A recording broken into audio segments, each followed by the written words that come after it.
삶의 기적을 일으키는 30분 예배를 시작하도록 하겠습니다. 하나님께서 오늘 우리에게 주신 말씀은 사도행전 10장 33절에서 41절까지 말씀입니다. 이 말씀 제가 봉독하도록 하겠습니다. 내가 곧 당신에게 사람을 보내었는데 오셨으니 잘하였나이다. 이제 우리는 주께서 당신에게 명하신 모든 것을 듣고자 하여 다 하나님 앞에 있나이다. 베드로가 입을 열어 말하되 내가 참으로 하나님은 사람의 외모를 보지 아니하시고 각 나라 중 하나님을 경외하며 의를 행하는 사람은 다 받으시는 줄 깨달았도다. 만유의 주 되신 예수 그리스도로 말미암아 화평의 복음을 전하사 이스라엘 자손들에게 보내신 말씀 곧 요한이 그 침례를 반포한 후에 갈릴리에서 시작하여 온 유대에 두루 전파된 그것을 너희도 알거니와 하나님이 나사렛 예수에게 성령과 능력을 기름 붓듯 하셨음에 그가 두루 다니시며 선한 일을 행하시고 마귀에게 눌린 모든 사람을 고치셨으니 이는 하나님이 함께 하셨습니다. 이는 유대인의 땅과 예루살렘에서 그가 행하신 모든 일의 증인이라. 그들이 나무에 달아 죽였으나 하나님이 사흘 만에 다시 살리사 나타내시되 모든 백성에게 하신 것이 아니오 오직 미리 택하신 증인 곧 죽은 자 가운데서 부활하신 후 그를 모시고 음식을 먹은 우리에게 하신 것이라. 아멘.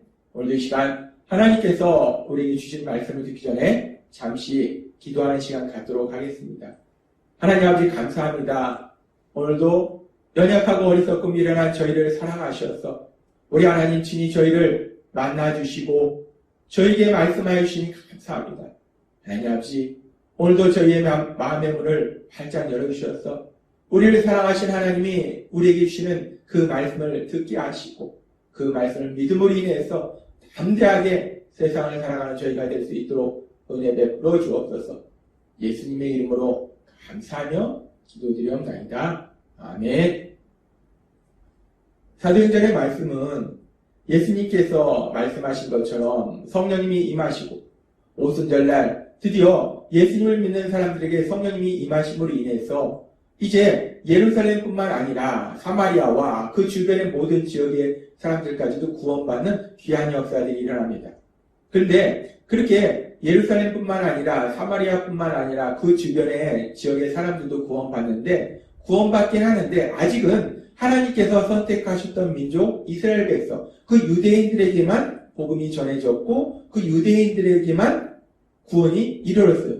근데 드디어 이제 사도행전 10장에는 유대인이 아닌 유대인들이 이방인이라고 했던 그 고넬료와 그와 함께하는 사람들이 드디어 복음의 말씀을 듣고 구원받는 놀라운 역사에 대해서 말씀하고 있습니다.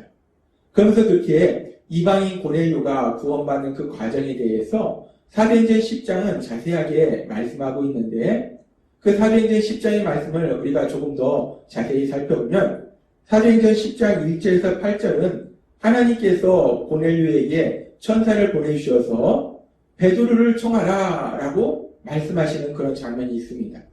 그리고 이어지는 이제 사도행전 10장 9절에서 23절까지는 이번에는 하나님께서 베드로 사도에게 하늘로부터 많은 짐승이 들어있는 보자기 그 보자기와 환상을 통해서 이제 이방인도 이 유대인들이 만나기를 꺼려하는 그런 이방인조차 거룩하지 않다, 깨끗하지 않다 하지 말고 이방인 고넬료를 만날 수 있는 그런 마음을 베드로에게 주십니다. 그런 이후에 이제 사도행전 10장 24절부터 48절까지는 그렇게 하나님의 역사하심으로 인해서 드디어 이방인 고넬료와 그와 함께한 사람들 그리고 베드로 사도가 만나게 되고 오늘 우리가 읽은 말씀처럼 베드로 사도를 통해서 예수님의 십자가 죽으심과 부활하심 그 복음의 말씀이 전해집니다. 그러면서 이제 드디어 이방인 고넬료 그리고 그와 함께했던 그 모든 이방인들이 구원받는 놀라운 역사가 이 기쁜 역사가 일어나는 것을 우리가 볼 수 있습니다. 그러면서 우리가 사도행전 10장의 말씀을 읽고 묵상하면서 우리 마음속에 한 가지 질문이 생깁니다. 어떤 질문이 생기냐면 지금 하나님께서 사도행전 10장의 말씀을 통해서 고넬료 가족이 구원받는 그 역사에 대해서 말씀할 때 그 역사 과정 가운데 하나님께서 직접 역사하시는 그 역사의 부분이 있습니다. 하나님께서 천사를 보내주셔서 고넬료에게 보내주시고 베드로 사도에게 환상을 통해서 말씀하시고 하나님께서 직접 그런 과정을 통해서 역사하시는데 그렇게 하나님께서 직접 고넬료에게 천사를 보내주셔서 말씀하시고 베드로에게 환상을 통해서 말씀하신 그 하나님께서 그렇다면 고넬료에게 천사를 보내주셔서 직접 복음을 듣게 하시고 구원받게 하시면 아주 간단할 텐데 지금 사도행전 10장의 말씀은 상당히 복잡합니다.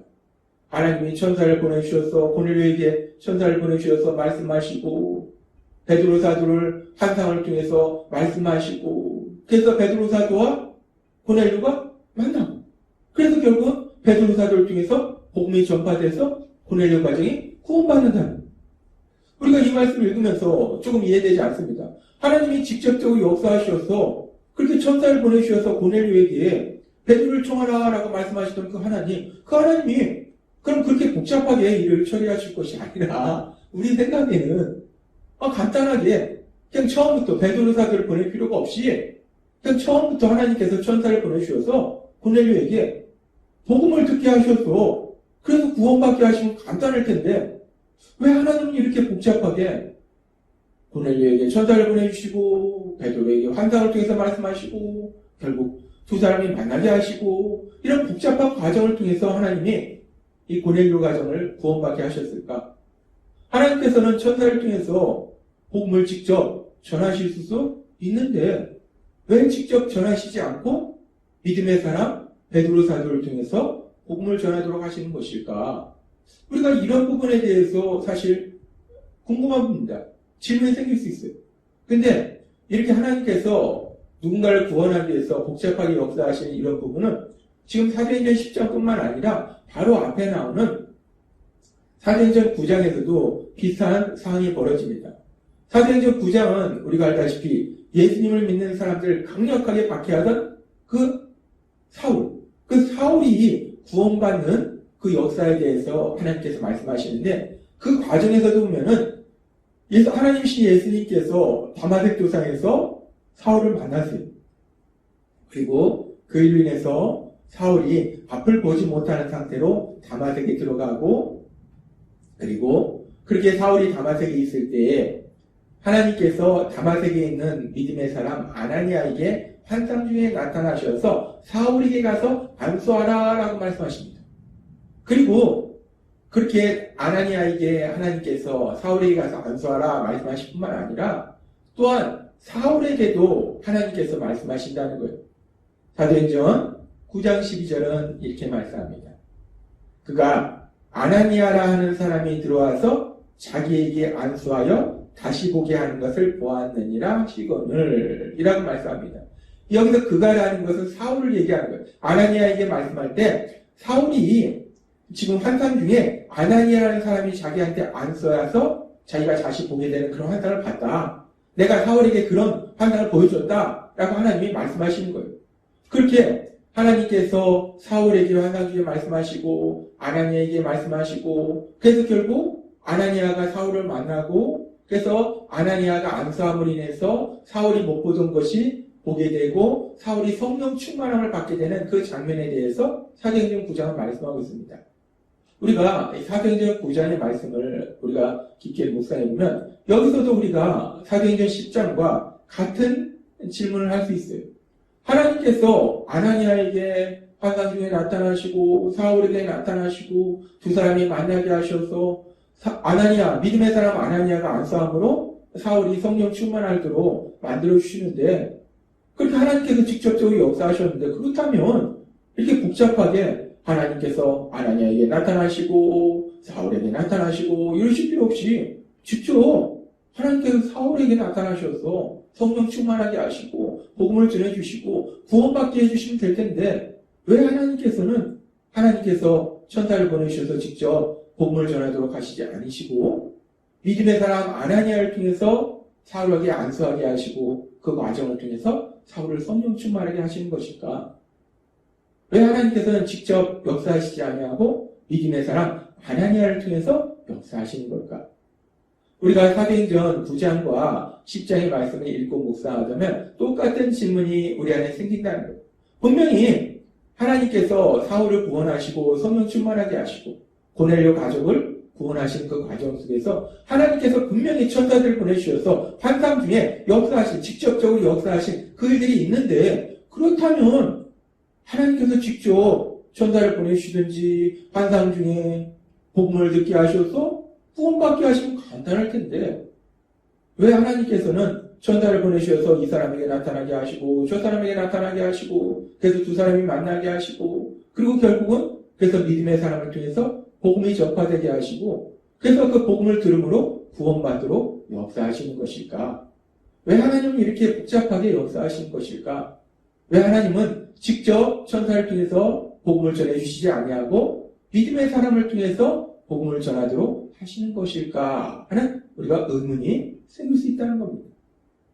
그러면서 우리가 우리의 구원에 대해서 생각해 볼 때 우리의 구원의 모든 과정은 결국은 삼위일체 하나님의 역사하심을 성경은 계속해서 말씀합니다. 에베소서의 말씀처럼 창세전에 우리의 구원을 계획하신 분은 하나님 아버지세요. 그리고 십자가 죽으심과 부활하심을 통해서 우리의 구원, 그 죄에서 우리를 구원하신 구원, 형벌 대속의 죽으심을 통해서 우리를 죄에서 구원하신 그 구원 사역을 완성하신 분은 예수님이세요. 그리고 이제 예수님께서 이루신 그 구원 사역을 우리가 회개하고 예수님을 구주와 주님으로 믿도록 역사하셔서 우리가 거듭나도록 하셔서 우리가 구원의 삶을 누리도록 그 구원을 우리 삶에 적용시키는 분은 성령 하나님이시라는 거예요. 결국 구원의 모든 과정은 하나님 아버지와 예수님과 성령 하나님, 삼위일체 하나님의 역사하심에 의해서 구원이 이루어진다는 겁니다. 그런데 그렇게 구원의 모든 과정을 이루신 분은 하나님이신데 하나님 아버지와 우리 예수님과 성령 하나님을 통해서 우리가 구원을 받는데, 그런데 하나님께서는 그 구원을 받도록 하는 과정 가운데 아주 중요한 복음의 말씀, 예수님의 십자가 죽으심과 부활하심에 대한 그 복음의 말씀, 그 복음의 말씀을 전하는 그 임무는 천사들을 통해서 하나님께서 직접 말씀하시지 아니하고 천사들을 통해서 말씀하신 것도 아니고 하나님께서는 믿음의 사람, 예수님을 구주와 주님을 믿는 믿음의 사람, 그 믿음의 사람을 통해서 그 복음의 말씀을 전하도록 말씀하신다는 겁니다. 명령하셨다는 겁니다. 마태복음 28장의 말씀이나 마가복음 16장의 말씀이나 사도행전 1장 8절의 말씀이나 하나님께서는 계속해서 말씀할 때 예수님의 십자가 죽으심과 부활하심, 그 복음, 그 예수님의 증인이 되는 삶에 대해서 예수님을 믿는 믿음의 사람들이 그런 삶을 살아라. 예수님을 믿는 믿음의 사람들이 아직도 복음의 말씀을 알지 못하고 멸망으로 고통 속으로 가는 사람들인데 복음을 전해서 그들이 구원받도록 도와줘라 라고 하나님께서 명령하셨다는 거예요. 그래서 하나님께서는 바울 사도를 통해서 고린도서 5장 18절의 말씀을 통해서 이렇게 말씀하십니다. 모든 것이 하나님께로서 났음에 그가 그리스도로 말미암아 우리를 자기와 화목하게 하시고 또 우리에게 화목하게 하는 직분을 주셨으니 라고 말씀합니다. 모든 것이 하나님께로 났다는 거예요. 이 세상도 하나님이 창조하셨고 구원의 모든 과정도 하나님 아버지께서 계획하시고 예수님께서 그 구원 사역을 이루시고 성령님께서 그 구원을 적용하시고 모든 것이 삼위일체 하나님의 역사하심이라는 거예요. 근데 그렇게 모든 것이 삼위일체 하나님의 역사하심인데 그러면서 계속 이어지는 말씀 보니까 그가 그리스도로 말미암아 우리를 자기와 화목하게 하시고 예수님의 십자가 죽으심과 부활하심을 통해서 죄인된 우리들, 하나님과 원수 관계했던 우리들이 하나님 아버지와 사랑의 관계 속에 살아가도록 만들어 주셨다는 거예요. 우리가 그 하나님의 사랑을 마음껏 누리는 삶으로 만들어 주셨다는 거예요. 하나님의 사랑 안에서 기쁘고 행복한 삶을 살도록 만들어 주셨다는 거예요. 그렇게 하나님께서 그렇게 직접 역사하셔서 우리가 이제 하나님의 사랑 안에서 하나님 주신 기쁨과 평안을 누리는 복을 드리는 삶을 살도록 만들어 주시고, 그리고 하나님께서는 거기서 머무르시는 것이 아니라 계속해서 말씀할 때 또 우리에게 화목하게 하는 직분을 주셨으니 라고 말씀합니다. 그렇게 우리 예수님을 통해서 하나님 아버지를 통해서 성령님을 통해서 우리를 구원하셔서 하나님의 사랑받는 아들과 딸로서 행복을 누리도록 만들어주시고 그렇게 우리만 행복한 삶을 살 뿐만 아니라 더 나아가서 우리에게 화목하게 하는 직분을 주셨다는 거예요. 아직도 그 하나님의 사랑을 알지 못하고 고통 속에서 멸망 속에서 사단의 거짓말에 속아 살아가고 있는 많은 세상 사람들에게 복음을 전해서 그들도 우리처럼 하나님과 화목하도록 사랑의 관계 속에서 살아가도록 전하는 그런 복을 우리한테 주셨다는 겁니다. 하나님은 오늘 우리에게 말씀하십니다. 구원의 모든 과정을 이루시는 분은 하나님이신데 근데 그 구원을 이루도록 하는 과정 가운데 아주 중요한 그 복음은 우리 예수님을 믿는 사람들이 전하도록 하신다는 겁니다. 왜 하나님은 그 복음을 우리가 전하도록 하십니까? 하나님은 우리가 이제 구원받아서 하나님의 사랑 안에서 기쁘고 행복한 삶을 사는 복을 누릴 뿐만 아니라 우리가 받는 그 복을, 우리가 받은 그 사랑을 다른 사람에게도 전하는 더 큰 복을 누리도록 우리에게 그 복을 누리도록 복음을 전하도록 우리에게 말씀하셨다는 겁니다. 하나님께서 오늘 우리에게 주신 말씀처럼 하나님은 하나님의 역사하심으로 인해서 우리가 하나님의 사랑 안에 살도록 그래서 하나님의 사랑을 마음껏 누리는 복을 누리도록 하시고 그 복을 누릴 뿐만 아니라 더 나아가서 그 사랑을 또 다른 사람들에게도 전하는 그 놀라운 복을 누리도록 하신 하나님, 그 하나님 안에 거함으로 인해서 우리도 날마다 기쁘고 행복한 삶을 살아가고 아직도 세상 속에서 사단의 거짓말에 속아서 고통 속에서 살고 있는 사람들에게 하나님의 사랑을 전하는 복을 누리시는 여러분이 되시길 주님의 이름으로 축원합니다. 기도하겠습니다. 하나님 아버지 감사합니다.